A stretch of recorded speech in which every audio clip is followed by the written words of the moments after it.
দৈনিক প্রথম আলোর প্রধান শিরোনাম, অনুগত ও তোষামোদকারীদের 830 প্লট উপহার দেন হাসিনা। এটি রাজুকের আবাসন প্রকল্প নিয়ে দুর্নীতির খবর। এতে বলা হচ্ছে, আওয়ামী লীগ সরকারের আমলে রাজনীতিবিদ, আমলা, পুলিশ ও পেশাজীবীদের কথিত অসামান্য অবদানের নামে প্লট দেওয়া হয় এবং সবচেয়ে বেশি প্লট পেয়েছেন বিগত 3 সংসদের সাবেক সংসদ সদস্যরা, সংখ্যা 256। মার্কিন যুক্তরাষ্ট্রের নতুন প্রেসিডেন্ট ডোনাল্ড ট্রাম্পের শপথ গ্রহণ আজ। সেই বিষয়টিকে প্রথম আলো প্রথম পাতাতে স্থান করে দিয়েছে। প্রথম কলামে এই সংবাদটি। শিরোনাম, ট্রাম্পের অভিষেক আজ, তিনি প্রেসিডেন্ট, রাজা নাকি দাগী আসামি। গাজা পরিস্থিতি নিয়ে আরেকটি খবর ছেপেছে প্রথম আলো তাদের প্রথম পাতাতে। শিরোনাম, যুদ্ধবিরতি শুরু, সামনে কঠিন সময়। এই খবরে বলা হচ্ছে, 15 মাস পর বিধ্বস্ত বাড়িতে ফিরছেন গাজার বাসিন্দারা। প্রবেশ শুরু হয়েছে বহুল প্রতীক্ষিত ত্রাণ।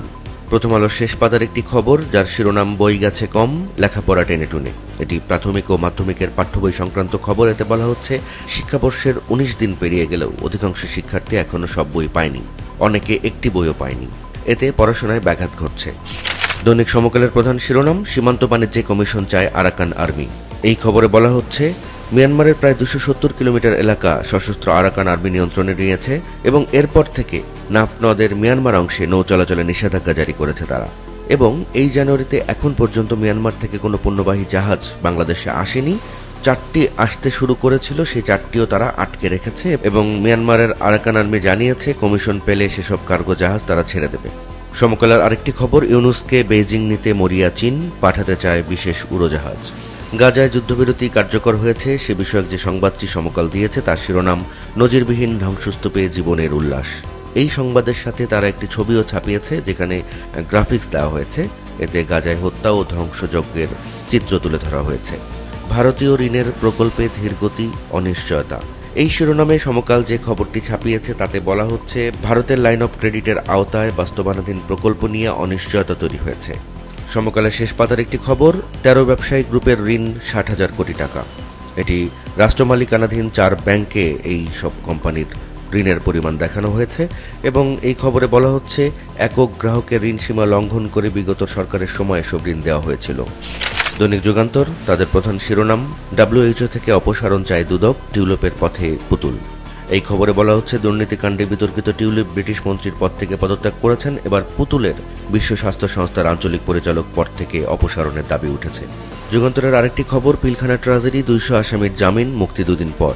এই খবরে বলা হচ্ছে, হত্যাকাণ্ডের ঘটনায় বিস্ফোরক আইনে করা মামলায় প্রায় 200 আসামিকে জামিনের আদেশ দিয়েছে আদালত।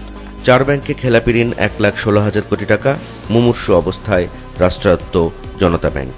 এই শিরোনামে যুগান্তরের যে প্রতিবেদন তাতে বলা হচ্ছে, সরকারি জনতা ব্যাংককে গিলে খাচ্ছে আর্থিক খাতের শীর্ষ 4 লুটেরা গ্রুপ এবং ব্যাংকটির মূলধনের 987% বেশি ঋণ নিয়ে গেছে বেক্সিমকো গ্রুপ এবং একইভাবে Anontex, S Alam, crescent group এরাও ঋণ নিয়ে গেছে। অথচ একক গ্রাহকের ঋণ নেওয়ার সুযোগ ছিল মূলধনের মাত্র 25%। যুগান্তরের আরেকটি খবর, মার্কিন নিষেধাজ্ঞার পরও অর্থ পরিশোধ, রুশ হেলিকপ্টার মিলছে না, ঝুঁকিতে অর্থ ফেরত। এই খবরে বলা হচ্ছে, গত সরকারের সময় পুলিশের জন্য রাশিয়া থেকে কেনা 2টি হেলিকপ্টারের একটিও পাওয়া যাচ্ছে না। এজন্য মূল্য বাবদ পরিশোধিত প্রায় 300 কোটি টাকার কিছুই ফেরত না পাওয়ারও শঙ্কা তৈরি হয়েছে।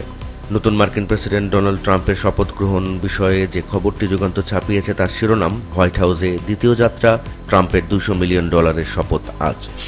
দৈনিক বাংলাদেশ প্রতিদিনের প্রধান শিরোনাম, শৃঙ্খলা ফিরছে না ঋণে। এই খবরে বলা হচ্ছে, নীতিমালার কারণে অনেকেই বাধ্য হচ্ছেন খেলাপি হতে। এই খবর সংক্রান্ত একটি গ্রাফিক্স বাংলাদেশ প্রতিদিন ছাপিয়েছে। তাতে বলা হচ্ছে, সম্ভাব্য মোট খেলাপি 7.5 লাখ কোটি টাকা, সরকারের ঋণ 20 লাখ কোটি টাকার বেশি। ভ্যাটে অসন্তোষ জনমনে। এই শিরোনামে বাংলাদেশ প্রতিদিন যে খবরটি দিয়েছে তাতে বলা হচ্ছে, শতাধিক পণ্যে ভ্যাট বাড়ানোর সিদ্ধান্ত এবং সরকারি চাকরিদের মহার্ঘ ভাতা দেওয়া হবে।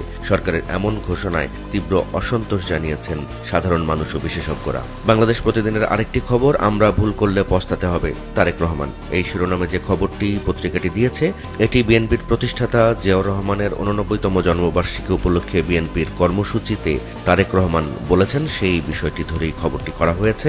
নির্ভুল ভোটার তালিকার চ্যালেঞ্জ।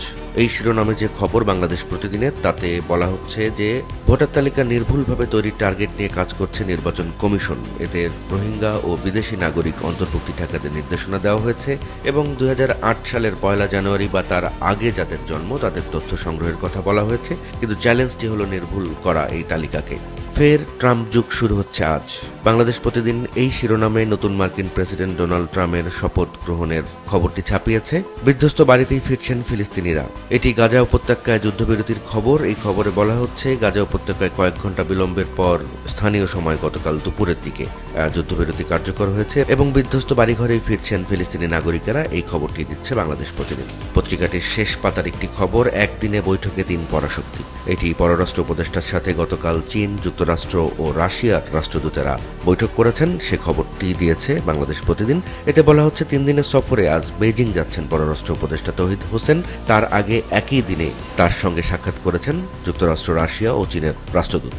$3,848 কোটি পোশাক রপ্তানি শীর্ষে ইউরোপ। এই খবরে বলা হচ্ছে, তৈরি পোশাক রপ্তানি করে 2024 সালে এই পরিমাণ টাকা আয় করেছে বাংলাদেশ। বরাবরের মতো ইউরোপীয় ইউনিয়ন ছিল শীর্ষে এবং তাদের কাছ থেকে মোট রপ্তানি আয়ের প্রায় 50% এসেছে। দৈনিক কালের কণ্ঠ তাদের একটি খবর, পানি বিষয়ক তথ্য বিনিময় পরিকল্পনায় রাজি চীন। এটি পররাষ্ট্র উপদেষ্টার বেইজিং সফরকে কেন্দ্র করে কালের কণ্ঠের একটি প্রতিবেদন। আজ মার্কিন প্রেসিডেন্ট হিসেবে শপথ নিতে যাচ্ছেন ডোনাল্ড ট্রাম্প। সে খবরটি দিয়েছে কালের কণ্ঠ এক কলামের একটি প্রতিবেদনে। এর পাশাপাশি আরেকটি প্রতিবেদন তারা ছাপিয়েছে, যার শিরোনাম সুসম্পর্কে ধারাবাহিকতার আশা অন্তর্বর্তী সরকারের। এটি বাংলাদেশ যুক্তরাষ্ট্র সম্পর্ক নিয়ে কালের কণ্ঠের একটি প্রতিবেদন। পত্রিকাটির প্রথম পাতার আরেকটি খবর, সীমান্ত শান্ত, বিজিবির সতর্ক টহল চলছে। এটি চাঁপাইনবাবগঞ্জে ভারতীয়দের হামলা এবং উদ্ভূত পরিস্থিতি নিয়ে কালের কণ্ঠের প্রতিবেদন। এই খবরে আরও বলা হয়েছে, স্বরাষ্ট্র উপদেষ্টা গতকাল জানিয়েছেন রক্ত ঝরলেও সীমান্ত সুরক্ষিত থাকবে। দৈনিক কালবেলা তাদের প্রধান শিরোনাম করেছে, রেমিটেন্সে এস আলমের ভয়ানক ছোবল।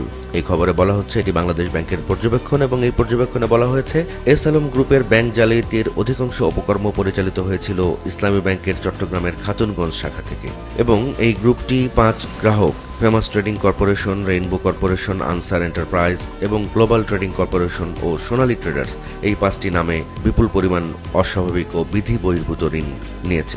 এই প্রতিষ্ঠানগুলোর নামে চলতি হিসেবে বিপুল অঙ্কের অস্বাভাবিক ও বিধি বহির্ভূত লেনদেন হয়েছে বলে বাংলাদেশ ব্যাংকের পর্যবেক্ষণে উঠে এসেছে। এজলাস ভাগাভাগি করে বিচার চলে 23 জেলায়।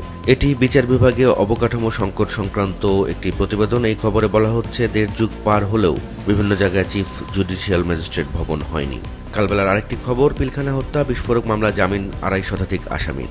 জরিমানা মওকুফের প্রস্তাব দিয়ে আদানির নতুন চাপ।